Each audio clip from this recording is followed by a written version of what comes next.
মতো চলছে non MPO শিক্ষা প্রতিষ্ঠান শিক্ষক কর্মচারী ফেডারেশনের ডাকে যে আন্দোলন হচ্ছে সেটার আসলে আজকে তৃতীয় দিন। এখন তো সারাদিন পেরিয়েছে, এখন পর্যন্ত তারা দপ্তর উপেক্ষা করেই আসলে প্রেস ক্লাবের সামনে এই রাস্তাটিতে তারা অবস্থান করছেন।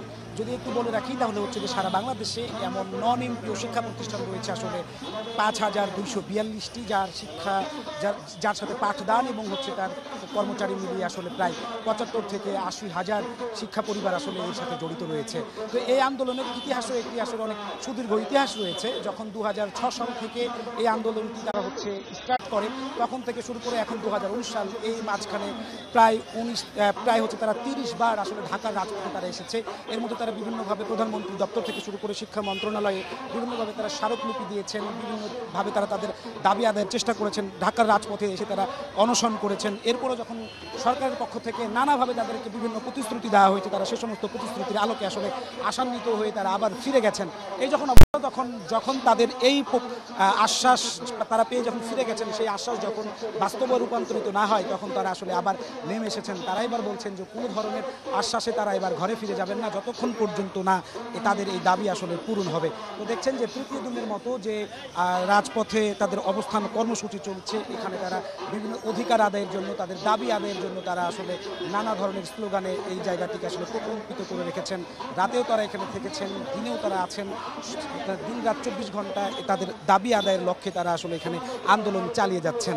বেসরকারি নন এমপিও ভুক্ত শিক্ষা প্রতিষ্ঠান শিক্ষক কর্মচারী পরিষদের পক্ষ থেকে আহ্বান করা এই আন্দোলনের ইতিহাসটা যদি বলি, তাহলে যে প্রথমে একটি জায়গায় আসলে একটি শিক্ষা প্রতিষ্ঠান গড়ে ওঠে। তারপরে সেই শিক্ষা প্রতিষ্ঠানটিকে যখন পাঠদানের অনুমতি দেওয়া হয়, সেখানে আসলে জেলা প্রশাসন, সংশ্লিষ্ট শিক্ষা বোর্ড এবং ইউএনওর কার্যালয় থেকে একটি অডিট কমিটি সেখানে থাকে, এবং সেই অডিট কমিটির সুপারিশ ক্রমে যখন তারা দেখে যে সেই শিক্ষা প্রতিষ্ঠানটিতে আসলে পাঠদানের পরিবেশ রয়েছে এবং তাদের যে শিক্ষার্থী এবং শিক্ষক রয়েছে, তখন সেখানে আসলে পাঠদানের অনুমতি দেওয়া হয়। সেই পাঠদানের অনুমতি পাওয়ার পর প্রত্যেকটি স্কুলকে আসলে অন্তত একটি পাবলিক পরীক্ষায় অংশগ্রহণ করতে হয়, যেখানে অন্তত 30 জন শিক্ষার্থী থাকতে হয় এবং যার 50% আসলে উত্তীর্ণ হতে হয়। যখন তারা এই যোগ্যতা অর্জন করে, তখন তাদেরকে এমপিও ভুক্তি তাদের যোগ্য বলে বিবেচনা করা হয়।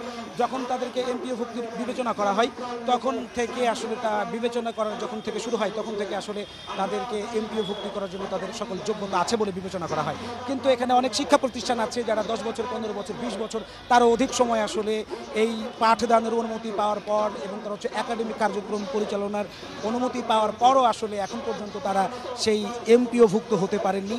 যেই অধিকার এবং সেই দাবি আদায়ের লক্ষ্যে আসলে 2006 সালে প্রথমবার তারা রাজপথে নেমে আসেন এবং ঢাকার রাজপথেই তারা এ নিয়ে অন্তত 30 বার মতো নেমে এসেছেন এবং তারা তাদের দাবি আদায়ের লক্ষ্যে বিভিন্ন ধরনের কর্মসূচি পালন করেছে।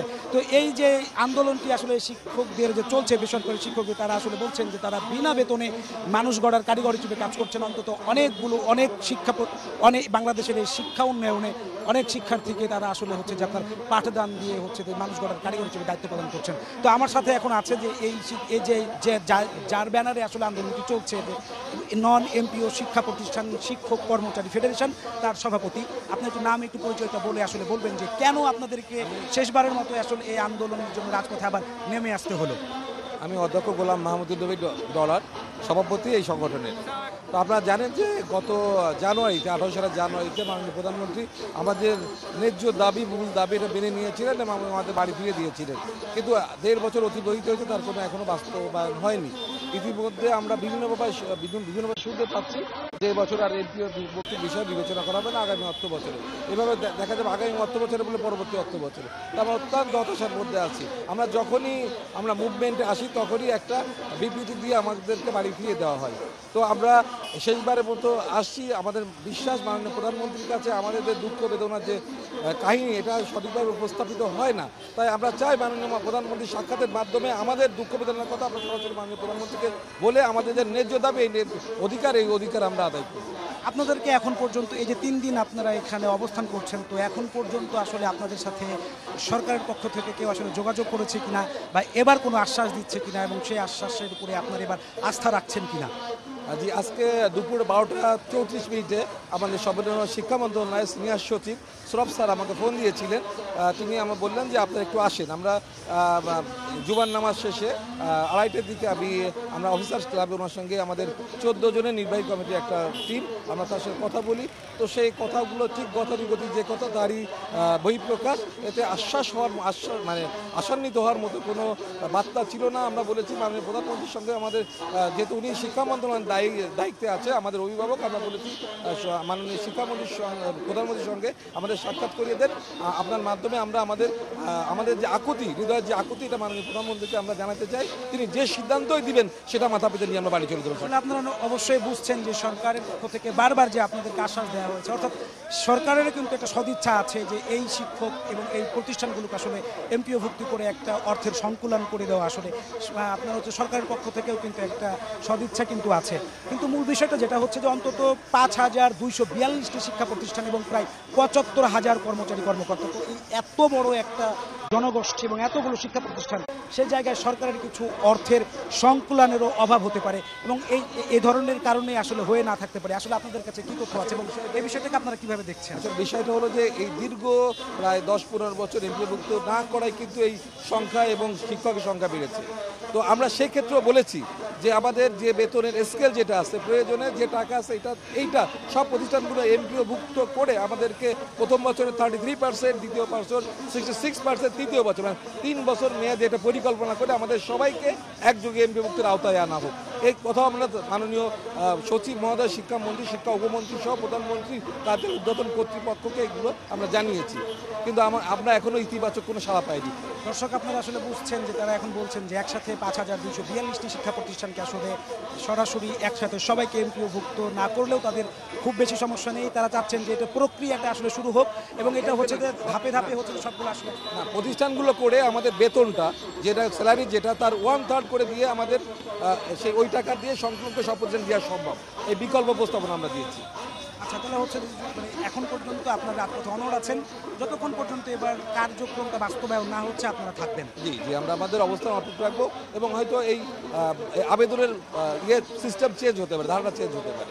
আপনারা কি এখানেই থাকবেন নাকি আপনাদের আন্দোলনের মানে কর্মসূচি বা কর্মকৌশল চেঞ্জ হতে পারে? আমরা এখন অবস্থান কর্মসূচি অব্যাহত রাখছি। পরবর্তীতে আমরা কেন্দ্রীয় কমিটি বসে সিদ্ধান্ত নিয়ে পরবর্তী পদক্ষেপ কী হতে পারে সেই বিষয়ে আমরা জানাবো। আপনি শুনছেন যে আসলে এখন পর্যন্ত এই যে শিক্ষা প্রতিষ্ঠানে যারা কর্মরত আছেন তাদের ইতিহাস সুদীর্ঘ দিনের ইতিহাস, তাদের ইতিহাস 20 বছর 15 বছর, তাদের ইতিহাস 20 বছর 15 বছর, কারো ইতিহাস আসলে 10 বছর 12 বছরের ইতিহাস। তারা হচ্ছে বিনা বেতনে আসলে মানুষ গড়ার কারিগর হিসেবে দায়িত্ব পালন করছেন। এই প্রতিষ্ঠানগুলোকে আসলে যখন একাডেমিক স্বীকৃতি দেওয়া হয় এবং এই প্রতিষ্ঠানগুলোকে যখন আসলে পাঠদানের কার্যক্রমের অনুমতি দেওয়া হয়, তখন কিন্তু আসলে তারা নিজেরা এমনিতেই আসলে এই পাঠদানের অনুমতি বা একাডেমিক স্বীকৃতি তারা কিন্তু আসলে এমনিতেই পাননি। তো তারা যখন এই নিয়ে তারা 30 বারের মতো রাজপথে নেমে এসেছেন, আজকে তৃতীয় দিনের মতো আন্দোলন টানা চলছে। তারা বলছেন সরকারের পক্ষ থেকে এবার দাবি বাস্তবায়ন না হওয়া পর্যন্ত তারা এই প্রেস ক্লাব চত্বরে তারা আসলে এখানে থাকবেন। প্রয়োজনে তারা এর থেকে আরও কঠোর আন্দোলন বা কর্মসূচিতেও যেতে পারেন। এই ছিল হচ্ছে যে প্রেস ক্লাব থেকে নন এমপিও শিক্ষা প্রতিষ্ঠানের পক্ষ থেকে আসলে যেই আন্দোলন চলছে তার সর্বশেষ খবর।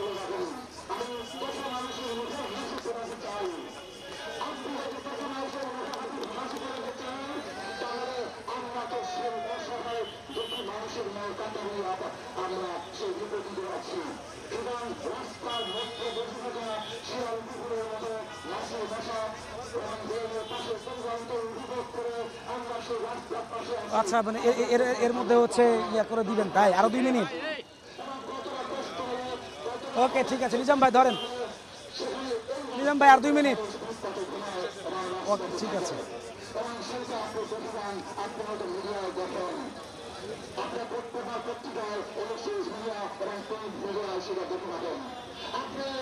সকাল থেকে মধ্যরাত পর্যন্ত, মধ্যরাত থেকে আবার সকাল পর্যন্ত এইভাবে তারা খেয়ে না খেয়ে এই প্রেস ক্লাবের চত্বরে দাঁড়িয়ে থেকে বসে থেকে তাদের দাবি আদায়ের লক্ষ্যে তারা মুহুর্মুহু স্লোগান দিচ্ছেন এবং তারা তাদের দাবি আদায় যতক্ষণ পর্যন্ত না হবে ততক্ষণ পর্যন্ত তারা এবার এই প্রেস ক্লাব চত্বরে থাকবেন বলে তারা হচ্ছে যে আসলে এখান থেকে হুঁশিয়ারি দিচ্ছেন।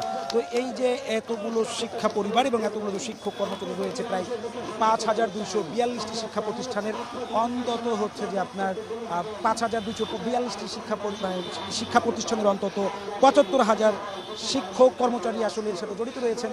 তারা বলছেন তাদের এই দাবি আদায় না হওয়া পর্যন্ত তারা থাকবেন, কারণ এক একটি শিক্ষা প্রতিষ্ঠানের এখানে বিনা বেতনে পাঠদানের ইতিহাস অন্তত কারো 20 বছর, 15 বছর এবং আরো অনেক সময় ধরে আসলে আছে। তো তারা বলছেন যে এইভাবে আসলে কতদিন আর এইভাবে পাঠদান করা সম্ভব, তাই তারা এবার রাজপথে নেমেছেন এবং শেষ না হওয়া পর্যন্ত তারা এখানেই থাকবেন।